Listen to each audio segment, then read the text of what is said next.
Welcome to Early Care Connection. I'm Izzy Greenberg. Today, we are joined by our usual panel of experts, Ava Bermudez-Zimmerman from the Child Care for Connecticut's Future campaign, and Meryl Gay from the Connecticut Early Childhood Alliance. Again, thank you to Sandra for providing interpretation for us. A reminder to everyone that the chat is best used for communication between the community, or to let us know if you're having any technical difficulties.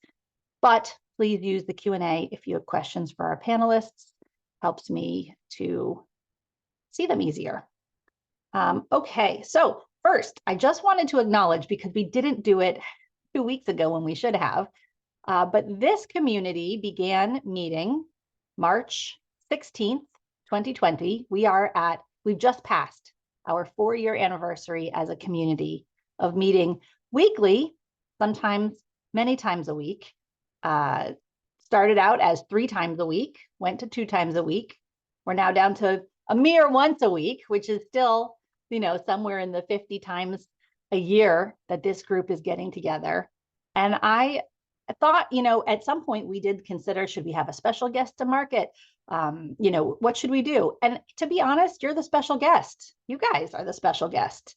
This thing wouldn't happen if we didn't have this incredible community coming together to force issues, to ask important questions, to raise advocacy issues, to join together, to make a lot of noise, to support each other.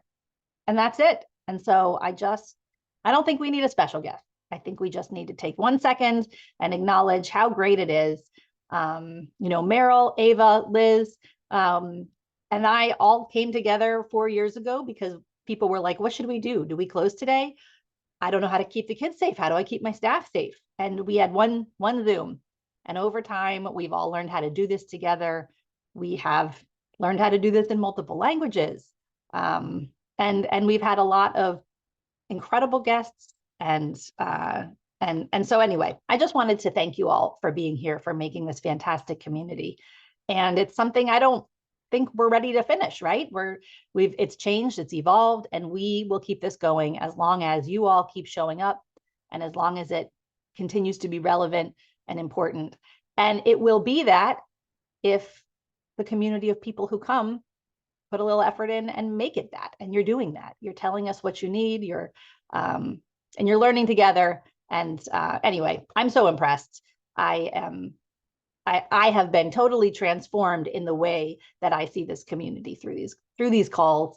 And anyway, I just wanted to thank everyone and mark that, and have us all just sit in a moment of enjoying what we've done, that we really kept the state going in a time that was uncertain. And now we're pushing the state to be better through our learning and our advocacy and our actions and our togetherness. So anyway, Meryl and Ava, also, of course, thank you to you both. And I don't know, this feels like such amazing teamwork for everyone here. So just wanted to mark that. Okay, feeling that love. Yes, I'm feeling it too. Okay, I am now going to turn to Ava to give us a little bit of a recap on some amazing stuff that happened this week and some other advocacy actions that we have coming up. So Ava, I'll turn it over to you. Good morning, everyone. Last week on Wednesday was the Morning About Child Care Day of Action. And in total, between our first kickoff in Mansfield and everyone else on Wednesday, we had 11 successful rallies across the state with over our head count. And I know the head count is not as important, but if people were curious, a little over 1,300 participants throughout the state of Connecticut, which is amazing, right? Amazing. Many of you participated in the rallies, and I think it's important to remind ourselves that it was a sacrifice for parents and providers like you to be there, right? Some of you shut down for an hour. Some of you left work a little early to participate or volunteered your space in order to make it happen. And it's just, it's impressive to see how we keep growing, how we keep engaged, and reminding ourselves that we will not be quiet until childcare truly has permanent funding and we are seen by the legislative body. So in the theme of being seen, right, continuing the hard work that we all did last week, this Wednesday we will have an advocacy day, and we're advocating for more funding specifically for early care and education. All of our coalition partners, the different groups that do participate with the Childcare for Connecticut's Future Coalition, groups like the Early Childhood Alliance, groups like All Our Kin, groups like the Connecticut Project, will be at the Capitol advocating for specific bills that help early care and providers and parents. So we're coming together, demanding from our funding, demanding to support the different bills that have been introduced this session. And we really do hope that you could all participate in this day of advocacy. The day starts at 10 a.m. and ends at 7 p.m.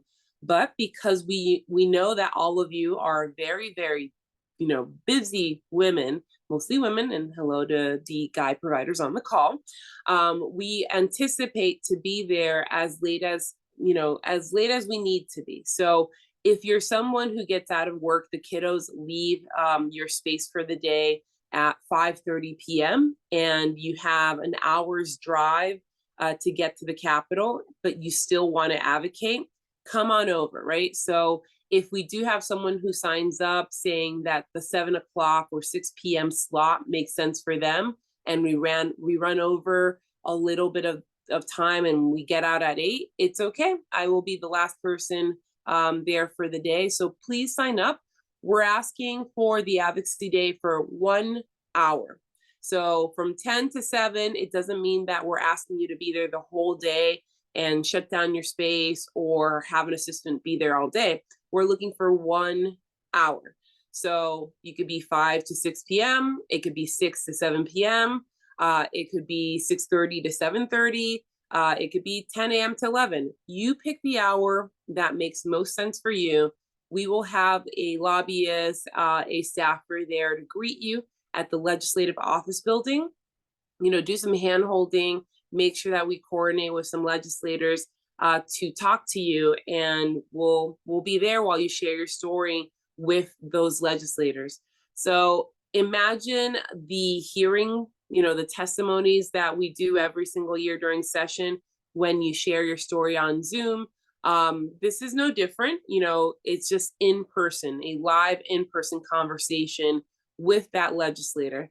The two groups of legislators that we're aiming for key legislators who are going to be supporting the funding bills, the projects that we're working on, or the legislators who don't quite get it. We've done all these actions, we've had all these conversations, and still they give us responses like, we already gave them money, they don't need more money. So we're trying to break through to those legislators who are just not apathetic, they just don't understand the crisis, and we really need your voices to convey to them that we are in crisis. This is a group of providers who really need to support the economy. If they don't exist, then it's kind of hard for parents to go to work. So those kind of stories. Again, this Wednesday, sign up from 10 a.m. to 7 p.m. Tell us when that 1 hour works for you, and we will greet you at the Legislative Office Building that's in Hartford, right next to the Capitol. There's free parking. If you come around lunchtime or dinner time, we will make sure to feed you because we don't want you hungry. So if you have any questions, let me know, and I'll make sure to put the information on the chat right now. Thank you, Izzy. All right, thanks.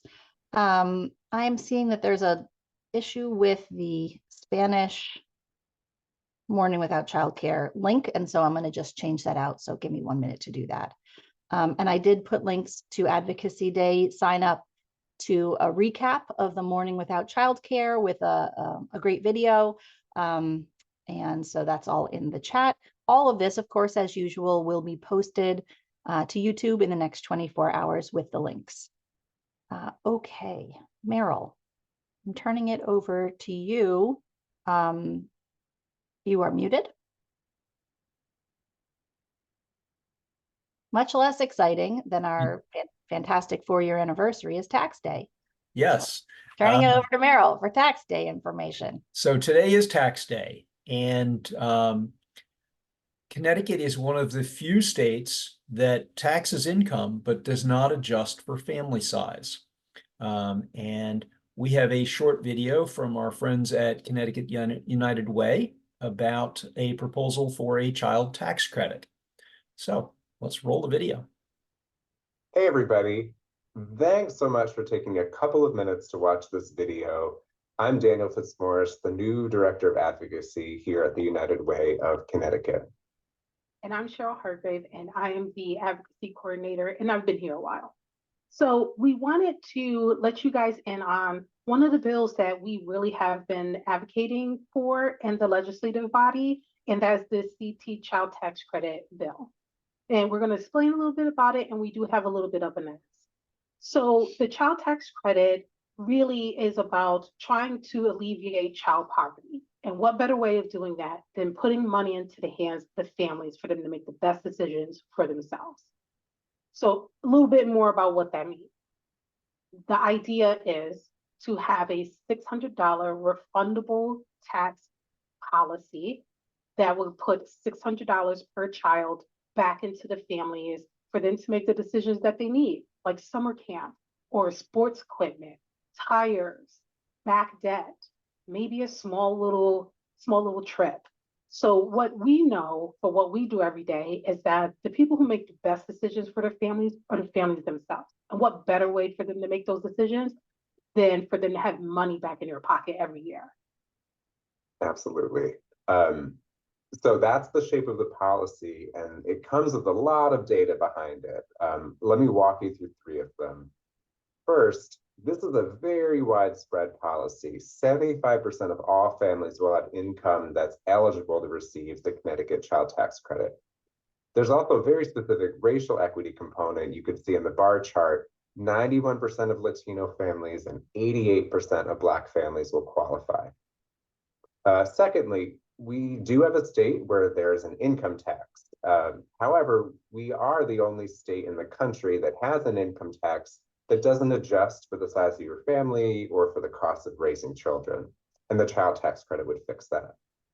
And then lastly, for folks who don't have kids, this is also a big concern for a lot of our elected officials.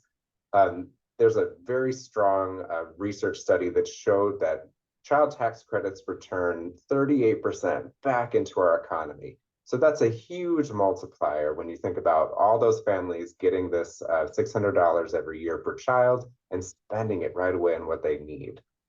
So we have a great policy, we have very strong data, but the real difference is hearing from residents about why this policy matters. So your voice, your story is what's going to make a difference in the next 2 weeks while your state legislators and our governor make their final decisions for the year. So earlier this year, we added a new tool to make it easy to contact your legislators. And we made it even easier the other day by creating a brand new landing page that I'm going to show you how to use. So when you go to ctunitedway.org/tax, which is a really short link, easy to share with your friends and family, you'll get a little bit of information about the policy. And then here's all you have to do if you want to contact your legislators. Put in your personal contact information, and I emphasize that because this is how you're going to find out who represents you at the Capitol. Press edit message, and then you'll see they automatically pop up and they have their email addresses on the back end. So this script here, which we've already put in, but you're welcome to edit. You could actually get rid of the whole script if you want, or you could just go into this little section here and add a couple of sentences that shares why you're excited about the policy, why you think this is a good idea. And then press send. Easy as that. Maybe it takes a couple of minutes, but legislators do track all of that information. We've, across all of our advocacy work this year, we've sent a little over 600 messages to state legislators this year, and I hope you'll join in raising your voice on behalf of this very important policy. So let's do what we tell our families and our parents and our callers to do and advocate. Advocate for yourself, advocate for your families, advocate for your community. If you have any questions for Daniel and I, please reach out to us, email, Teams, either way it's fine, but just reach right out to us and we're here. Thanks. Thanks. Yeah. All right. Let me, You done with that segment, Meryl? Yep. Okay. All right. So taxes. Woohoo. All right. Now on to the most interesting part of our morning. We have a guest this morning. Melinda Pritz is here visiting us. Let's see. I want to make sure I get this right. She's the Assistant Program Manager for the Early Childhood Consultation Partnership. Most of you know this as ECCP. And she's here to give us an overview of their organization and services, many of which could be very, very useful to folks on this call. So I'm going to turn it over to Melinda. We're going to let her go through her presentation, and then we will save space for a Q&A at the end. So if you've got questions, maybe hold off till she's finished so that you can be sure they're not answered. It gets hard when there's too many in there, clogging up the work. So Melinda, I'll just turn it over to you. Welcome. Thank you so much for being here. Thank you, everybody. It's so nice to be here. I'm excited to be able to speak with you all today.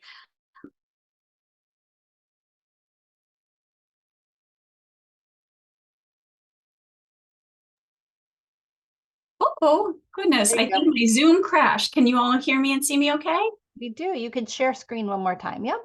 Good. Hopefully it doesn't crash. You can do it, computer. You got this. There we go. Can you all see that okay? We see it and we hear you. Yep. Awesome. Well, thank you. I appreciate being here this morning because this is such an amazing group. It's all about advocacy and support, and that is what ECCP does, is that we are here to support the teachers and the directors, the early care and education centers, the FCCP providers. That is what ECCP does. And so I'm going to talk with you a little bit about what our organization is and how we can support, hopefully support you at some point in the future. So hello, everybody. My name is Melinda, and I'm an assistant program manager, like Izzy said. I've been with ECCP for about 5.5 years now. And I'm a marriage and family therapist by trade. I've been in the field for about 20 years. And I was drawn to ECCP because it specifically supports the adults that support very young children. And there aren't many organizations out there that do that. And so what we do is that about 20 years ago, it was discovered that there was a great inequity in what was happening for our youngest children in the state of Connecticut. And so we were able to kind of step in and start to look to how can we make sure that our youngest children in preschool and even our toddlers are getting a lot of support from our strongest professionals out there.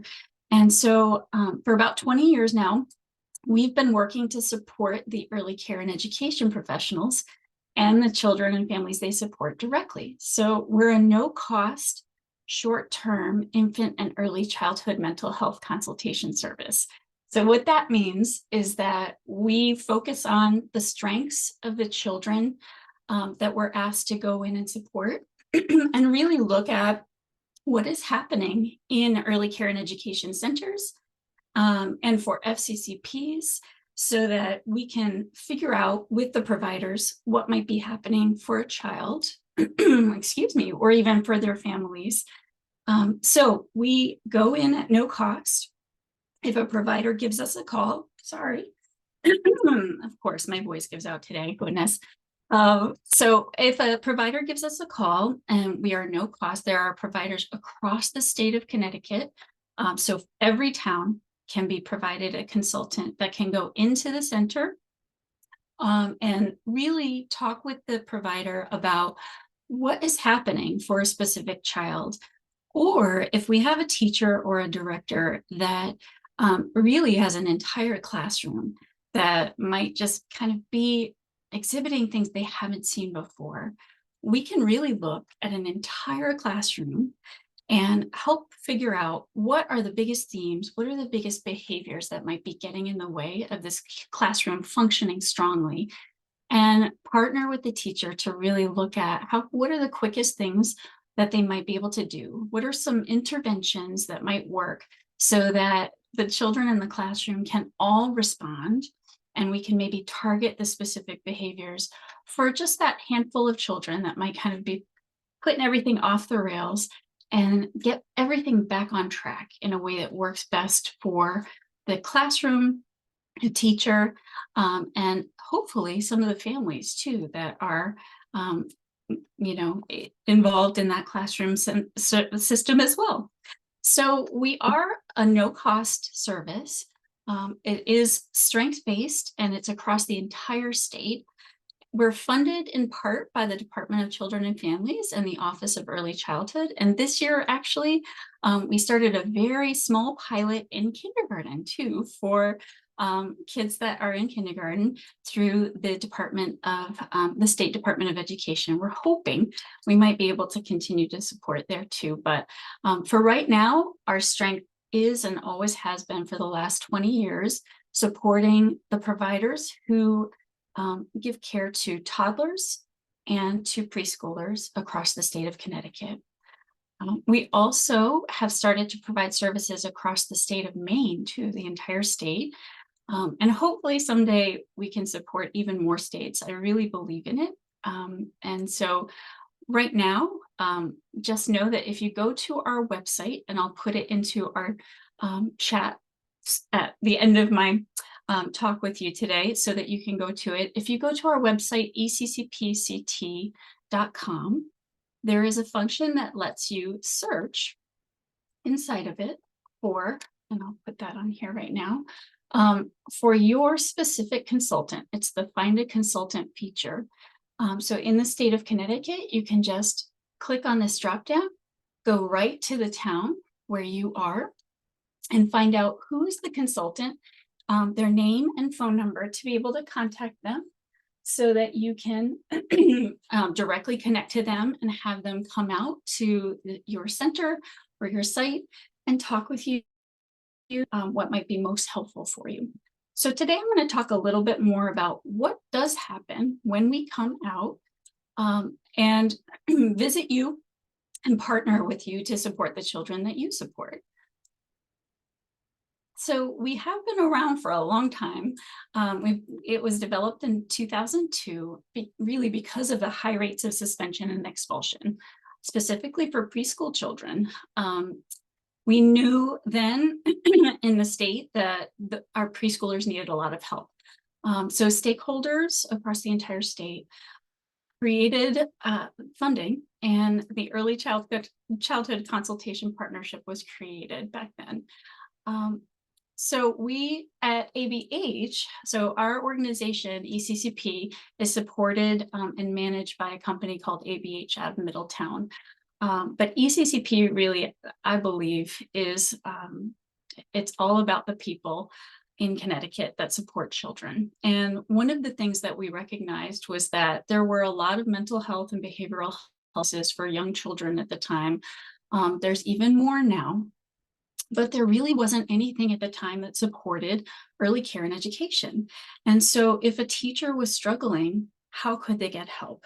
And there really wasn't a lot of resource back then. So in stepped ECCP, it was specifically started to address the issue of suspensions and expulsions. And it was also specifically intended to not cost anything. We knew that teachers and directors needed support. They needed it.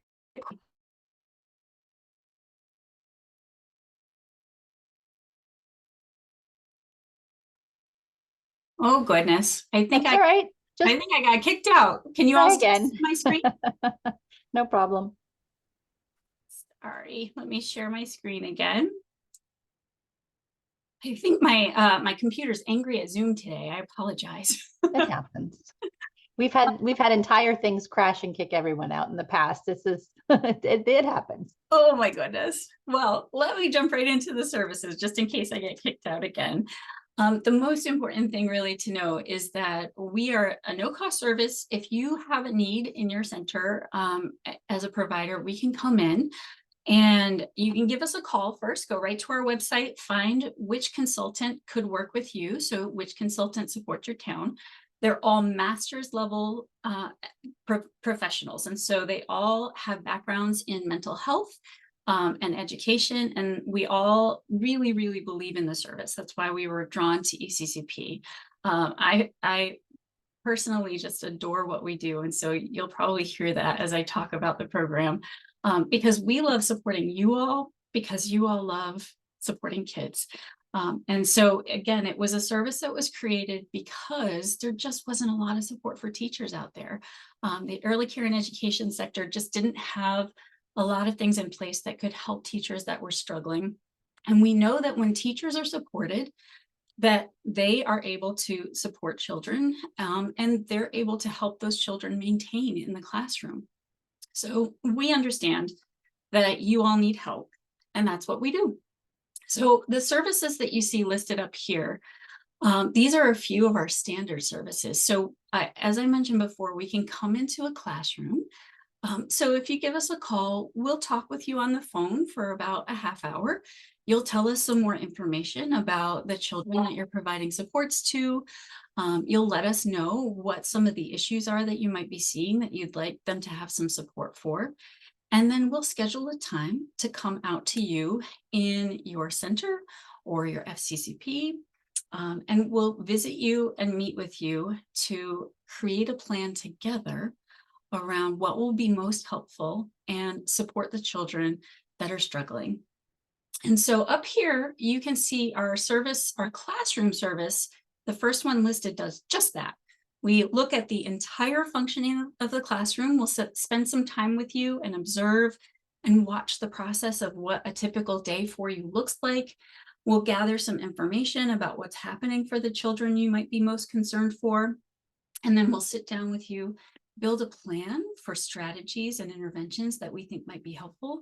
And then we visit you a few times after that to be able to help you practice and apply some of those strategies with the children so that your classroom hopefully feels like it runs more smoothly.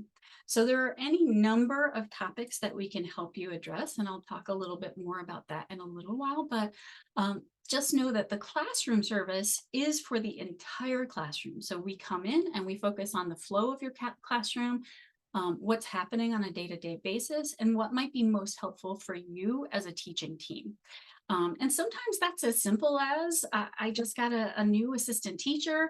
She's really new to the field. I've been doing this for years and years, and I love how it works, but we need to kind of jive differently as a team. We can help with that. It might be that, you know what, in this classroom right now, we've got 3 little ones that are just, different, slightly different ages than everybody else in the classroom, and they're not jiving with the rest of the class. We don't know how to help them. Or how can we integrate and not take away from the older children and make sure the older children are getting what they need while we integrate the youngest ones too. So there can be age differences, all sorts of things. So again, I'll come back to that, but the classroom services looks at what's happening for your entire class. We also have our newest service, which is called the FCCP service, or Family Child Care Program Service, which essentially does the same thing in that setting. So if you're a family child care provider and you have a class, mixed age group that is, might be struggling with a couple things, we have a service where we go in. It is shorter than our typical service. We really try to recognize that as a provider that you all have very specific scheduling needs and a lot going on. And so we might only come to visit you 2 to 3 times, depending on what works for you and your schedule. But we're gonna, if you give us a call, we're gonna talk through that with you and figure out what would be most helpful and give you as much as we can in the service as possible.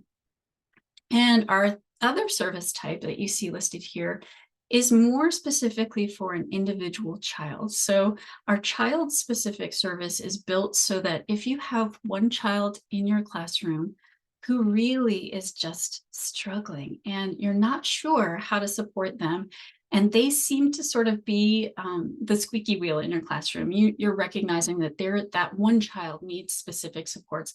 We have a service for them that can be geared just toward them and their specific needs. We partner with you and with their parents together. And we build a specific action plan and strategies for just that child. The great thing about ECCP is if you'd like support for your classroom, the whole classroom, and also some support for 1 or 2 children inside of that classroom, we can do that. We can nest our child-specific service inside of a classroom service. That is our longest service. So that means that we would be with you for up to a couple of months. We'd be coming back once a week for just a few hours a week, and we'd support you in the classroom, integrating the plan that we built together and the strategies that might work best for you and for your classroom. And we'd also have a specific plan and set of strategies for each of the children that you're most concerned for, and their families would be on board because we partner with the family system too. And for our child-specific service, if we start that service, we actually go out to the family's home as well and provide them some supports. We observe how they play together at home. We provide some supports there, and we sort of take lessons learned from anything that we learn in their family system and bring it back to the classroom setting as well. So if we go and we notice that, oh, dinner time at home looks like this, maybe we can integrate something we've learned from how they're eating during dinner time into their lunchtime routine in the center, or maybe even snack time. If how they might be getting through the transition when food is involved, or sitting down at meal times might be an issue in the center, that's something that we can support. So whatever might be happening, if there is a specific child that's struggling, we can partner with you and the family and address their needs. So that's our child-specific service. And then our newest pilot that I mentioned, I'm not sure if you heard it, Zoom might have kicked me off then, but we have a new pilot with kindergarten students that we're able to support. That is actually just wrapping up now. We started in January and we're finishing through the end of this year. And hopefully in the future, we'll be able to continue to support them too, because we know now with some of the age changes and things that happened for children during the pandemic that our kids need support even longer than they used to. So early childhood should go on as long as possible, I think. So other things that we provide as services to the community are the trainings that you see here. So we have regional social emotional training. So every single consultant across the state, and we only have about 20 of them right now, but they're in every town in Connecticut, about 3 to 4 times a year. They provide region-wide trainings, excuse me, about topics that you all have told us might feel helpful for you. So if they notice that in their service area, their region, there might be a bunch of biting happening, they might provide a training on biting and talk about what are the most helpful techniques or ways that we can address biting in our classrooms. Or maybe we've noticed that transitions, from one section of the day to another section of the day is really something that across our service area has started to be a big issue. We might hold a training about that. So those trainings are only about an hour long. Many of them are virtual.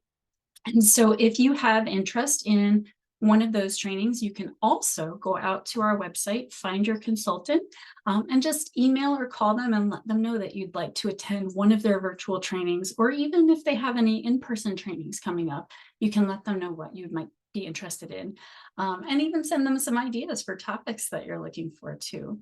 So those happen routinely across the state. And then we also have our mental health consultation groups. Those are more informal. They're really just conversations. And usually it is the directors of centers that are invited to those, because we know that our directors really have a lot that they're facing and some similar themes, especially since the pandemic, that you all are coping with. Staffing, turnover, changes in what's happening for children and attendance across the state. So the mental health consultation groups are really intended to be a forum for directors or sometimes teachers to come together and just talk about what they're facing and pick the brain of the consultant if it would be helpful around like, you know, some of the social emotional concepts they might be seeing or some things that we might be able to help with. So that's a big snapshot of our services. I'm going to give you all a quick picture of each service type and go down to show you what does that service type involve. So if you give us a call and let us know that you're interested in support for your entire classroom, this is some of what we will end up doing with you. So you'll give us a call, tell us what's happening, and we'll ask you a few questions, and we would schedule a time to come out and meet with you. Usually for a classroom service, we know that it's best to meet with the teacher and the teaching team. So if there's an assistant teacher, if there's, you know, if you might have floaters or per diems that have been coming into a classroom regularly, we want to work with your whole team as much as we can. We would sit down and talk with you and build an action plan together about what are the things that you're seeing and dealing with and what would be most helpful for you. And then we're going to break those down into specific strategies that we can practice with you week by week over the next few weeks. So it really is, we target all of the social emotional needs that you're telling us you might be seeing in your classroom. And it could be anything from different developmental stages that are exhibiting in your classroom to, you know, we've got 3 climbers and 2 biters and 4 no nappers, whatever it might be. You tell us the dynamics of what you're facing, and then we figure out with you what would feel helpful over the next few weeks. And then we come in at the beginning, and for about 3 hours, we're just a fly on the wall and we watch your classroom and what happens. And then chat with you quickly afterwards about what did you see? What did that feel normal? What's your normal process? Gives us some information about what you're dealing with and facing. And then for about 6 to 8 weeks afterward, 6 weeks if you have no individual children that we're supporting in the classroom, and up to 8 weeks if you decide that there's 1 or 2 children that you'd like us to also support and work with their families while we're inside of your classroom. So for 6 to 8 weeks, we'll come in once per week for 3 hours and shadow, coach, help you with those interventions that we planned for together. And we'll help you figure out how to implement them in a way that works for specific children, maybe adjust some things that you've been doing forever that really worked before and you're not sure what's going on with this classroom, but suddenly it's not working anymore. We'll help you figure out how to tweak those things. And then for each classroom, we do provide a small training. We can open it up to the whole center. We talk about the things that you've let us know are most important for that classroom and that you're dealing with, and just talk about the concepts themselves and things that might be helpful through a mental health lens to be aware of for the children that are in the classroom or in that center dealing with the specific things that you let us know would be most helpful to cover. And then again, if you do decide that you have 1 to 2 children in that classroom that are really struggling with things, you can let us know. We can connect all together with the family, and then we can build a plan for each child. So while we come back every week, we can also be implementing things for those specific children, not just for the whole classroom and all the children, but specific things for those children that might help them the most. And we hope most quickly to be able to kind of get them more closer to baseline, back on track so that things are feeling better for them and better for you, we hope. So that's our classroom service in a little more detail. And then this is our best, newest service for FCCP providers, which again is really, really similar to our classroom service. We come in, do the same thing, but it's much shorter. So we only come in for 3 support visits and really 2 to 3 support visits. So if you're a family childcare provider, and, you know, we really recognize that your schedule shifts at different times of the year. You know, your summer might look very different. You might have mixed age groups that shift throughout the year. So we listen to you about what your specific service has been looking like and what your needs are. And we're going to adjust the length of time of the service in a way that works for you. So if you're able, and we can, we're going to come in for up to 3 support visits. and help you implement the plan that we build with you. There's no training in the same way because we're just going to be able to chat with you. We don't need to sit down, not like in a center where we're going to invite multiple teachers from multiple classrooms, but we're just going to make it much more of a conversation for you and work around your schedule in the way that works best. So let's see. So that's our FCCP service. And then this is a snapshot of our child service. So again, if you decide inside of a classroom, you have 1 or 2 children that you'd really like us to support, we build a plan for them. The great thing about our child service is that you do not have to open a classroom service in order to receive a child service. So if you really just feel like things are running like clockwork, our classroom's running like a top, we're doing, things are going great, but we've got one little one who's really struggling. Maybe they just came into our center, 3 or 4 weeks ago.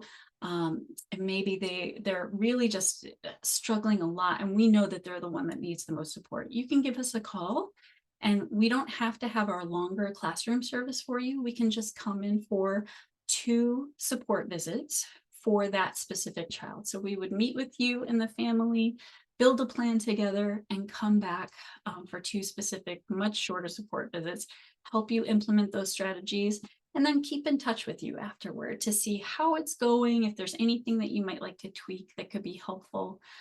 But that's our child service. So it can be inside of a classroom service, or it can be standalone and just be a child service on its own. So essentially, you give us a call, talk with us about what you're facing in your program, what might be helpful for your teachers, your teaching team, or even center-wide, what's the themes that you're seeing, and then we can figure out with you what would be most helpful to move forward. We love it. So these are some of the major themes that we typically see. When a teacher calls us or a director calls us, it is most often these kinds of things that you all are facing that you would like support with. And these are the things that we love helping with, because we know and see that if we tweak just a few things in a certain way based on what the children are showing us, usually we can see some pretty big results in a pretty short period of time. And those are the puzzle pieces we want to help you fit together, because you all have so much going on, and we're here to be supports for you in the middle of your busy, crazy time to figure out, what are the things we can tweak that will work best in the shortest amount of time. So it might be challenging behavior in the classroom, might be family stressors. So that could be, that 3 or 4 of the children in the classroom have families that are moving or things that are happening for them, or it could be concerns that you and your classroom teaching team are having with the families of the children in your classroom, maybe a pickup or drop off. We sometimes help with that too, and just bridging that gap and kind of looking at communication and engagement. Could be, things that are happening in the center and the environment that you all are facing, maybe that are out of your control. Could be the classroom structure itself and changes that have happened. Could be, staffing shifts. I had a teaching team that I worked with for 10 years, and now suddenly that's changed 6 times in the last 4 years. Who knows? But any and all of these things are the things that we really love to support you all with. And the team of professionals that works inside of ECCP, we have a lot of passion, and we care about what you all do, and we recognize how much you care about the children that you support. So if you are interested in our service, again, it's no cost. There's only about 20 of us across Connecticut, but we do our best to get out to as many centers as we can every year and help you all as much as you can, or as much as we can. And so if you're interested in our service, our website is eccpct.com. And again, you can find your consultant and give them a call or email them and let them know. Even if you just want to go to a training or come out for one of these conversations that we have a few times a year, you're welcome to do that. But we want to make sure that we connect with you all and help you all wherever it would feel most helpful. So that is ECCP. Anyone can make a referral from anywhere across the state. We've even had pediatricians call us. We've had librarians call us. So if you're someone that knows that a child needs some support, or a teacher that would like some help, We want to hear from you. So again, here's our website. I'll put it in the chat when I'm capable of multitasking better so that you have it. But that is ECCP. I'd love to hear, though, any questions that you all might have, anything that would be helpful for you to know about in terms of ECCP. Okay, thank you so much for that. We do have a number of questions here. good. First, let me actually start with Ava, but hold on, I have to just deal with a setting here quickly because she's not set up to speak. Okay. All right, Ava, go ahead. So I have two questions to kick it off. Question number one, do you have staffers who speak in Spanish? And question number two, kind of question comment, because I think it was implied in your presentation that this program, ECP services, are for any childcare provider, including home-based. So yes, absolutely. So thank you, because I should have focused more on that. It's very important. We provide translation services across the state. And so if you have a need, we want to meet it. In terms of Spanish-speaking providers, it depends on the pocket of the state. So we do have a number of consultants that speak Spanish themselves. But it depends on where in the region of Connecticut in terms of if your specific consultant is bilingual or multilingual. And regardless, across the state, for any language in Connecticut, we will definitely provide translation services. So I hope that that's helpful to be aware of. If you have questions, though, or you're curious about how that would work, we still encourage you to connect to your consultant and ask them specifically for your area and your center or your program what it would look like if you needed supports. We've had providers before who speak one language, but their family that they're supporting speaks another language. And so our consultant can provide translation services to even bridge that gap in the meantime until they sort of are able to plan together how to kind of support the child in the best way possible and bridge across those language gaps that might be in place. And so that's the language piece. And then in terms of centers and providers, absolutely. If you are a home-based provider, we'd love to support you. We can provide a classroom level service, which is for your whole program, or we can provide a child level service just for one child in your program at any time.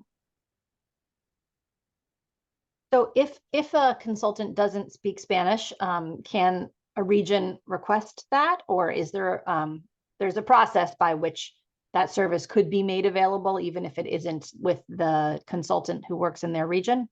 There is. So likely what would end up happening is the consultant that supports their region would utilize a translator. And that's just because of distance and travel. So we still want them to benefit from someone that's very close to them, but also be able to benefit from translation services. And we know that that presents challenges. So we continue to try to find more and more consultants that can speak as many languages as possible, but we're not quite there yet. Thank you. Ava, was that it? The end of your question? You got what you needed? Okay. Meryl, did you have any questions before we go into Q&A? Not at this time. You're muted. I'm sorry. I always remember years and years ago talking to an ECCP consultant trying to figure out, like, so what is it you guys do? And she told me about her experience observing a classroom. And while she was there observing the classroom, she wasn't there to particularly service one child, but she noticed that as all the children were dancing, one child was just sitting there in the middle, getting stepped on by everybody. And the teacher didn't know quite what to do with him and sort of shoot him out of the way. And he came over and sat down on the consultant's lap. And, you know, she just was sitting there. In talking with him, she figured out what the issue was. That child had just gone to see his mother in prison for the first time and didn't know when he was ever going to see mom again. And that was the trauma that child was dealing with. And he was dealing with it by just sort of shutting down. None of the staff in the center knew what was going on. And had it not been for that consultant there in the room to help understand what the problem was and then what the staff could do to help, that child probably would have, continued to not engage. And, what this is, the whole ECCP model was developed in response to Dr. Gilliam's research looking at the high rates of suspension from preschool, that we had some of the worst suspension in the country from children being excluded from preschool. And, these were the children who absolutely needed the intervention of preschool. And so that's what this is all about. I think our other questions in the chat are more about can we actually get it? What's the wait time? All that sort of stuff. So let me transition to that. Yeah, that's a great question. Thank you. Yeah, there are some specifics about regions. I'm going to first start with the first question that came in is a little bit of a long one, so I'll read it out. Okay. I believe most programs know about ECCP and what they have to offer. I think most people are not accessing the program because a lot of times there's a wait list for programs at the time, or they're in a desperate need for services, and there's a wait list. From my understanding, the wait list is due to lack of staffing. Is ECCP able to do anything to combat this issue? Also, for standard classroom services, if there's not a head teacher, ECCP will not provide a service. Has ECCP thought about changing this requirement, especially since many programs are struggling to find qualified staff? Those are very good questions. Thank you.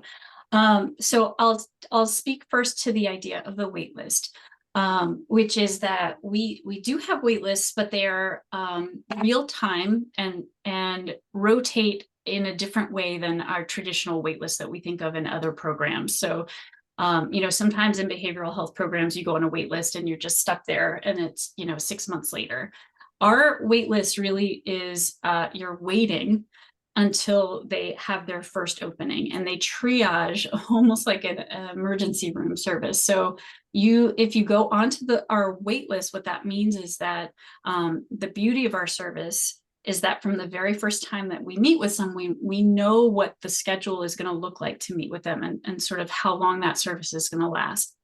And so we're able to tell you from the get-go how long it might be until we can open your service. And I think some of the challenge that you all are talking about or thinking about is that we do often get calls that are very urgent calls. There might be a child that they feel like we can't maintain them in the center any longer. And if we have to wait 3 weeks or 5 weeks for a service, that's too long. And so one of the things that we try to do with our larger community trainings is just support centers routinely, have you all come in and talk about what you're facing and dealing with and problem solve and try to find strategies that even until you get a human in your classroom, you can be talking with us and talking with each other about strategies.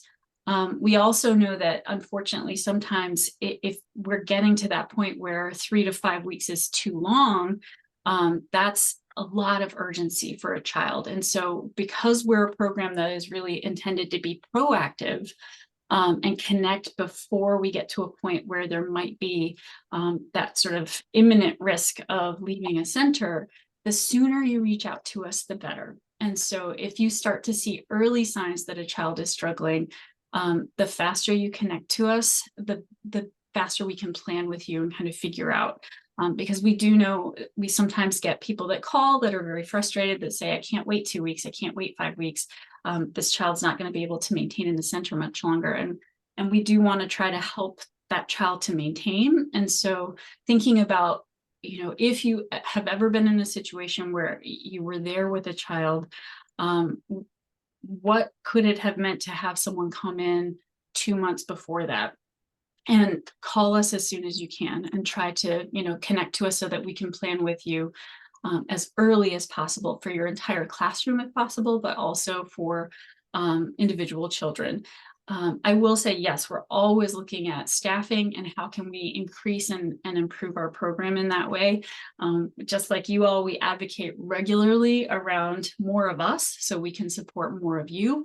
there is not enough of us. 20 consultants across the state is not enough for all of the thousands of centers that we have. And that's part of the purpose behind the planning and the strategy and the wait list, is that we want to get out to as many of you all as we can, as quickly as we can. And there aren't enough of us. And so we continue to fight for that. And so in terms of the process of the teaching team in the classroom, we don't really, a head teacher for you to know in ECCP is just who is point in the classroom, who is the lead person that's implementing structure, strategy, curriculum in that classroom. That is our head teacher. Unfortunately, we know, because of what we know that happens for young children, is that if there's a different adult in the classroom on a frequent basis, that in itself is probably going to result in some behaviors, because children respond so well to consistency. So one of the things you might have heard from ECCP in the past is that, yes, we're looking for one point person that we want to be able to support for the course of the service, because we're looking for that consistency around, here are the strategies that you're going to be implementing. Let's practice them together. Let's implement them and watch how the children respond, and then tweak them if we need to. And if we see certain children responding in different ways, we're going to adjust it around those needs. But we can't do that with 5 different humans. And so we need to know that there's going to be one consistent person, we hope. And it could be the director, it could be a covering teacher, but we need a consistent adult who's going to be in that classroom service with us, ideally from beginning to end, so that we can do just those things. And it is absolutely a struggle. We know that with all the turnover that's been happening during the course of the pandemic, and some of the staffing challenges that many of our directors have. And we're still looking for, if we can, just that one person.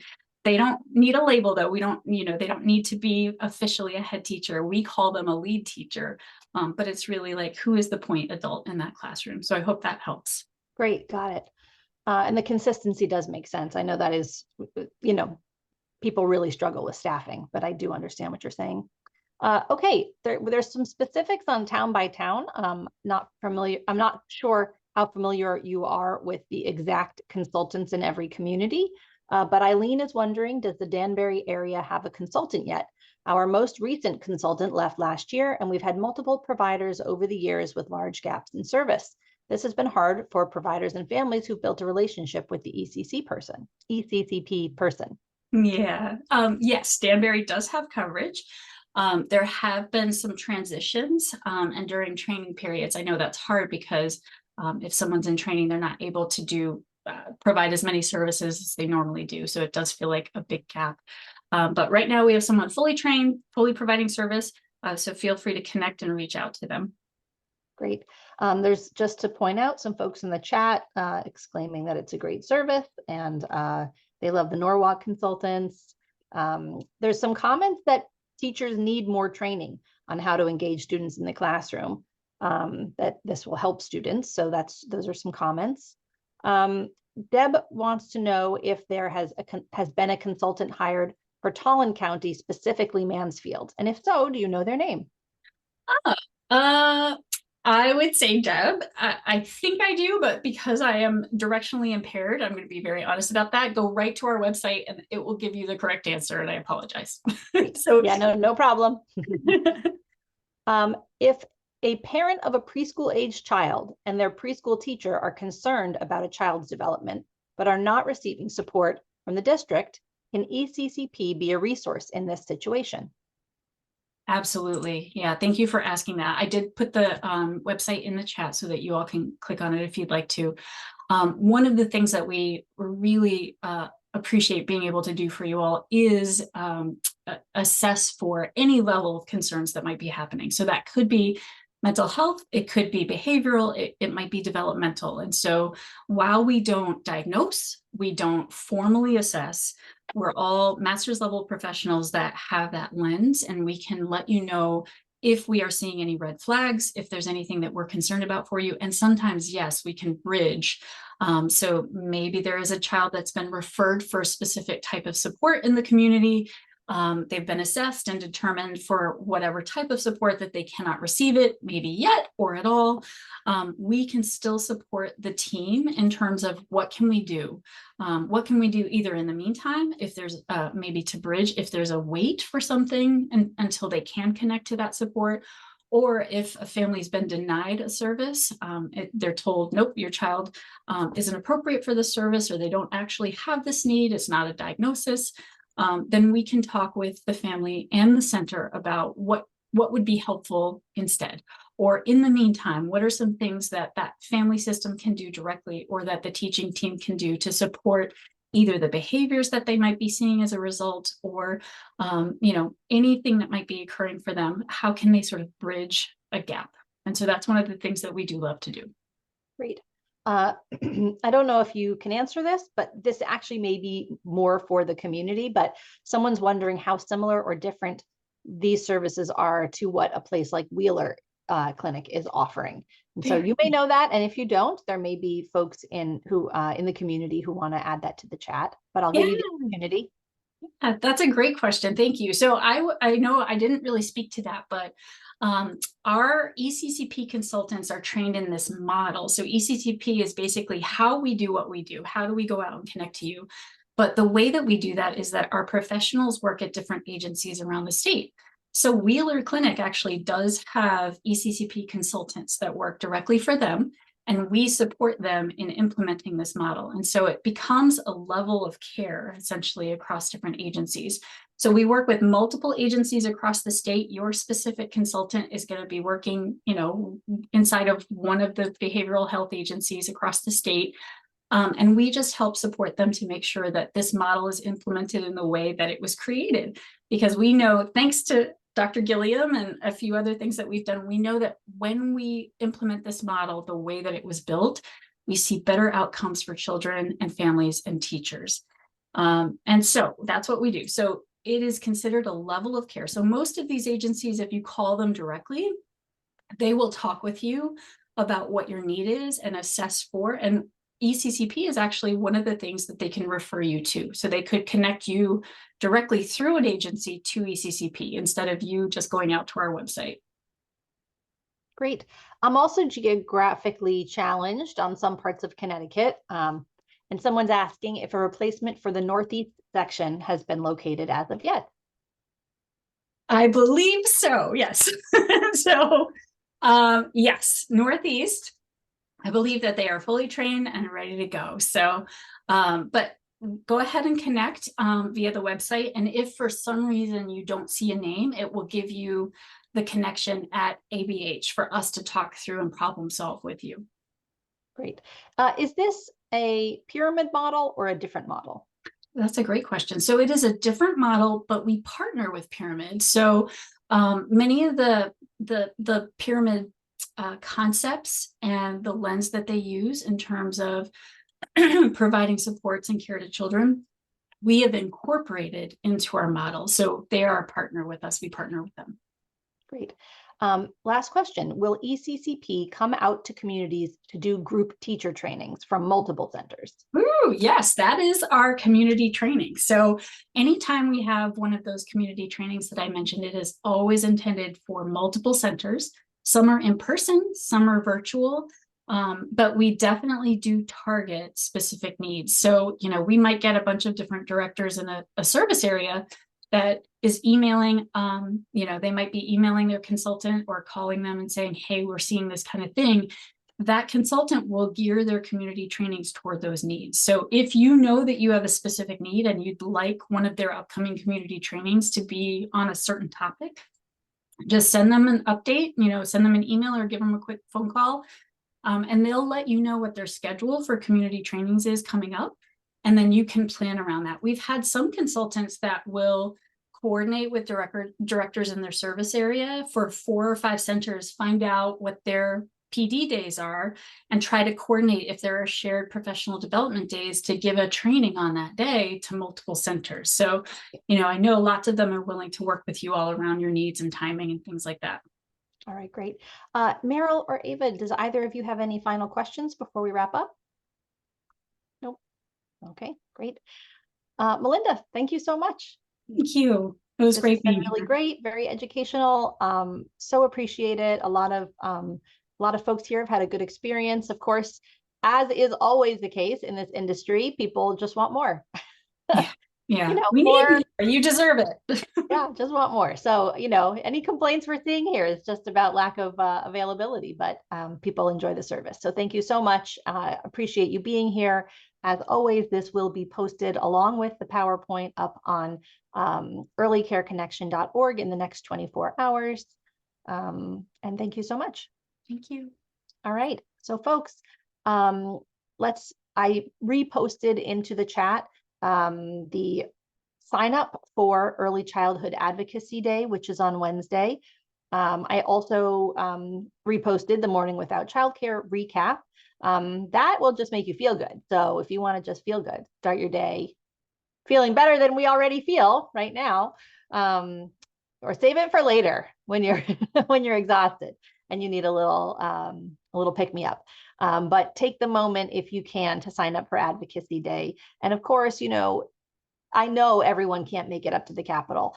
So, there are other things that you can be doing, contacting your legislators, inviting them to your center, inviting them to an event, reaching out on social media, emailing.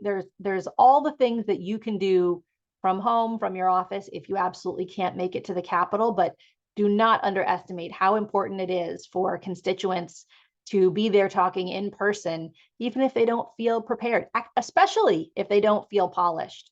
Just having normal people talking to legislators is the most impactful thing probably that you can do. So if you can make it, please do make it.